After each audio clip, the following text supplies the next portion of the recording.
আসসালামু আলাইকুম, সবাইকে রমজানের মোবারকবাদ এবং আগাম ঈদ মোবারক। আশা করি সবাই ভালো আছেন। সম্প্রতি আমার এই 7-8 বছর আগের একটা, মনে হয় 7-8 বছরই হবে হয়তোবা, আগের একটা ইন্টারভিউ আবার নতুন করে এটাকে মানে এটাকে কি বলবো, যে পুনর্প্রচার করা হচ্ছে।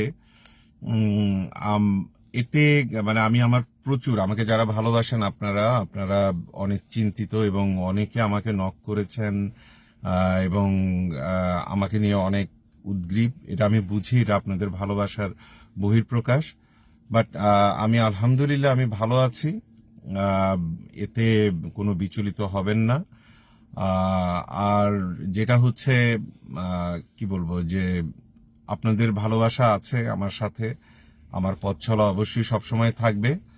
আর এ সকল আমার অনেক ভক্তকুল যারা ভালোবাসে আমাকে, বেসিক্যালি ভালোবাসা থেকেই তাদের অনেক সময় মন খারাপ হয় যে আমি কেমন আছি বা কেন এমন হলো। এটা এটা কোনো মানে ওটা ওইভাবে চিন্তা করবেন না। আলহামদুলিল্লাহ অনেক ভালো আছে, আল্লাহ অনেক ভালো রেখেছেন।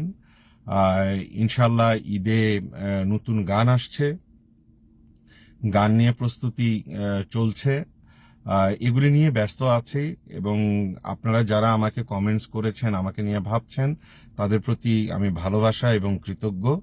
আর বেসিক্যালি আমি কি বলবো, বাট অনেক সময় দেখা যায় যে এই বিষয়টিকে নিয়ে, আমার ট্যাক্সি চালানোটাকে নিয়ে যখন আমি অনেক ধরনের কি বলবো, যে উম, এই আন্দোলন নিয়ে অনেক কথাবার্তা বলতে যাই, অনেকে আমাকে বলে যে আপনি তো ট্যাক্সি চালাচ্ছেন, এগুলি নিয়ে অনেক ধরনের, এটা কি বলে আমরা যেটা আমাদের সচরাচর কথায় যে খোঁচা মারা, হ্যাঁ, এই সকল খোঁচা মারা এগুলো নিয়ে এগুলি গায়ে লাগানোর কোনো কারণই নেই।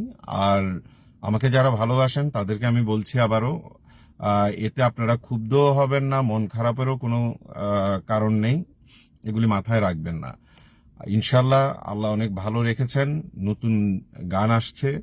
আর বিভিন্ন প্রতিষ্ঠানের যারা পুনঃপ্রচার করে তাদের একটা নিজস্ব একটা, প্রত্যেকটা প্রতিষ্ঠানের একটা স্ট্র্যাটেজিক প্ল্যান থাকে, তারা কি করবে বা কি জিনিস করবে। এটা যার যার একটা প্রাতিষ্ঠানিক একটা স্ট্র্যাটেজিক প্ল্যানিং